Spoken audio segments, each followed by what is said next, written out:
What's up, guys? Barry Gaming here, back with some more Idle Heroes, and today we're doing a different type of tier list here. We've been showing a lot of things, like we've seen Star Swordsman Machman as a first Transcendence, we've seen Aspen, we've seen Vulcan, we've seen a lot of different heroes as a first Transcendence hero, and today we're going to be going over where they rank. Now, we're not doing just a typical S to C tier or something. We're going to be talking about the best, which there's only really going to be one best route to go here. Most of the good ones are going to be in the good category, named good. There's going to be a few good when you can spend money as well. Bad are ones that are like, they're damage dealers. They can do some game modes, but most they can't. And then there is the never build field. And we're going to populate the never build field right away, because that's going to include Star Alchemist Holmes Young. He's not really a damage dealer or anything. Bloodtide Queen Urania, just because she's the worst Transcendence hero there is. She's a healer, supporter. You don't want that as a first Transcendence hero. And then Lord of Death Azrael, which is kind of a damage dealer, but you need other heroes around him that can live so that he can die, revive, come back, repeat, and do what he does best. If you need a hero that's going to really one-shot things and get some really good stuff done, not going to be the hero for you. So right off the bat, the never category, again, never build them as your first Transcendence hero. Now the next row is interesting, because this is where we get into heroes that are good but aren't going to be able to do much by themselves. So Mystic Fairy Freya, of course, one of the best support heroes in the game, especially when we're talking about PvE boss damage. But by herself, I think we've seen her get like C-Lane 25 done as the solo Transcendence hero in the Forest faction, but it does require a lot behind her. She does have the cool dodge mechanic and everything, so she can be good, but not a first Transcendence hero type build. Not something you want to see. Another one we're going to put in this category is Sun Devour Eos.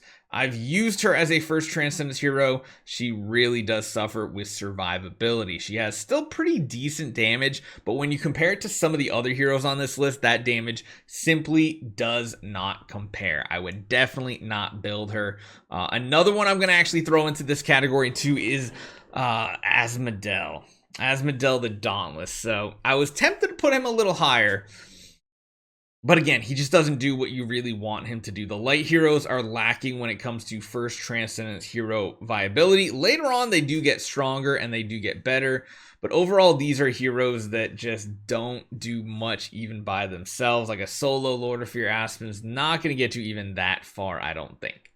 So that kind of covers that group there.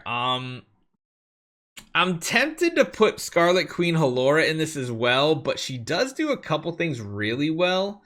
I think I might leave her in the bad category, but I'm going to put her like, I'm going to try to order these in like the best. Like the best is going to be on the left-hand side of this, with the worst being on the far right. I think that's the best way to talk about this, so yeah, we'll go with that. Next up, we're going to be talking about the heroes that are good if you're spending money as a first Transcendence hero. Are they going to be the most optimal? Of course not, but they can be very, very strong. The first one's going to be Doom Terminator Vulcan. The reason why we say this is because him and the other hero we're going to put in this list, Star Swordsman Machman, they require 2 of their branches to be fully sublimed. Vulcan requires branch 1 and branch 4 to be fully sublimed to really benefit and have that really destructive round 1 active. Star Swordsman Machman needs branch 1 and 3. Both of them can be very good, as we've seen on some accounts. I mean, even on our free-to-play, Star Swordsman Machman was not the worst decision. Are there better ones?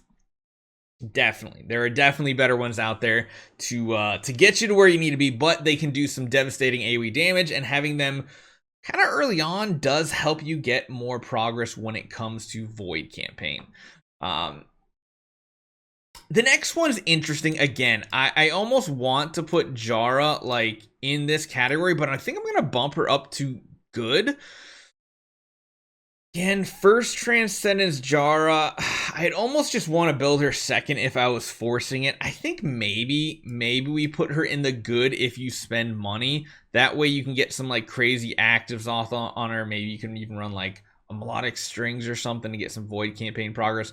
The big thing she suffers with is her C-Land is abysmal compared to the rest of them.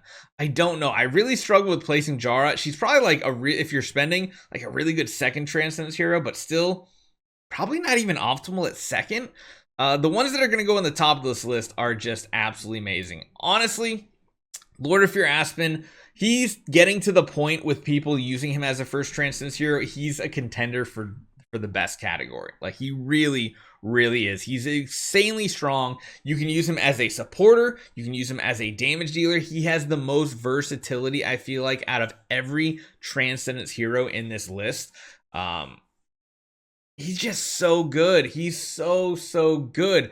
And honestly, having him and this next hero, Sword Flash Shia, as a 1-2 combo on an early game account, I've seen people clear entirety of Chapter 1 free to play and even push into Chapter 2 a decent amount with these two heroes. Using him as the CC'er and her as the main damage dealer, or using him early on as a damage dealer. Shia, again, very solid early game Transcendence hero. We still say it. She's still just so impactful. If you're not going the Eloise route of your first E5 into this hero, which again is the best one really to go for, Sword Flash is a very good candidate to take as your first Transcendence hero. There's a lot of flexibility up here in these top probably 5 here. Now I'm gonna talk